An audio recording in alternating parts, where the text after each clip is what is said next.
drill that I call the sandwich drill.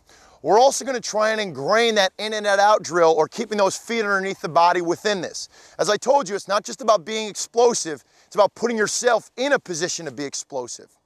We have the guys back 5 yards from the middle cones. I have 3 cones out here that are separated by about 2 yards. We're going to go on my voice.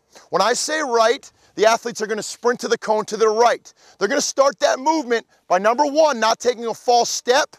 Just like that in and out drill tried to ingrain in us, we're going to drive that knee up, making sure that it's the correct leg. We don't want to crossover step. We want to make sure that we're productive and take that front foot, accelerate out. As they get to that cone, it's very important that they do that in and out drill again. Feet got to stay underneath their body. They got to drop that hip. Once they get there, drill is not over. They're going to backpedal to their start position. Don't reach on that last step. In and out drill, keep your feet underneath. This is going to be on my voice. Ready? Get your feet moving. Right. Good step. High knee drive. Middle. Accelerate. Good. Pop that knee up. Left. Middle. And relax. Did you feel that false step on that last one?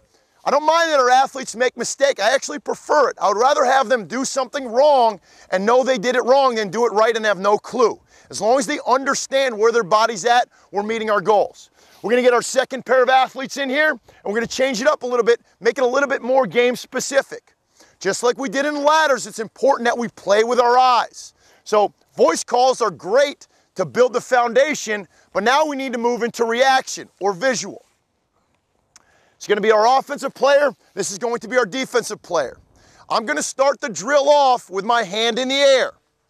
As I drop that hand, our offensive player is going to pick a cone. Our defensive player is going to react and meet them at that cone. Now, once we add competition, which this is, a lot of time our form disappears. We're not doing ourselves justice if we don't add that competition, though, because that's your game. You got to make sure under the stress and anxiety, you still keep that technique. Offense, defense, only 1 movement per hand drop. Get there. Good, meet him. Better reaction. Keep those feet underneath. Explode. There you go. Compete, get there. And relax. Now, as you can see, we're doing this drill with resistance. It doesn't need to be done with resistance. The resistance is beneficial in that it actually slows the athletes down so they can think about it, which is my number 1 priority, them gaining an understanding of what they're doing. The resistance slows them down so they can understand that foot needs to be here, those arms need to be here. In addition, secondary really in my eyes, it's going to build explosion. We're going to force that body to fire harder, more length in that step because of the resistance. Now, we will always do a free rep, a non-resisted rep, after we're done with the resisted. So if we can get the first 2 athletes back up, we're going to go without the resistance.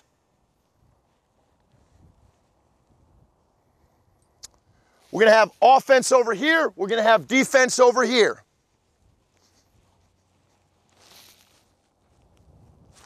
Get there. Watch that false step. Good. Way to keep those feet underneath. Drive.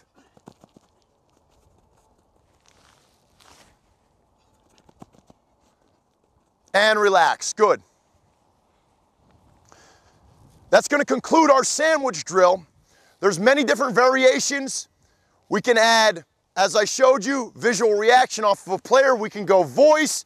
The resistance is a great tool. But again, this can be done just on a field, throwing t-shirts out and having the athletes sprint forward and backwards, and really just trying to have them go slow and controlled in the beginning to understand the concept before they go full speed.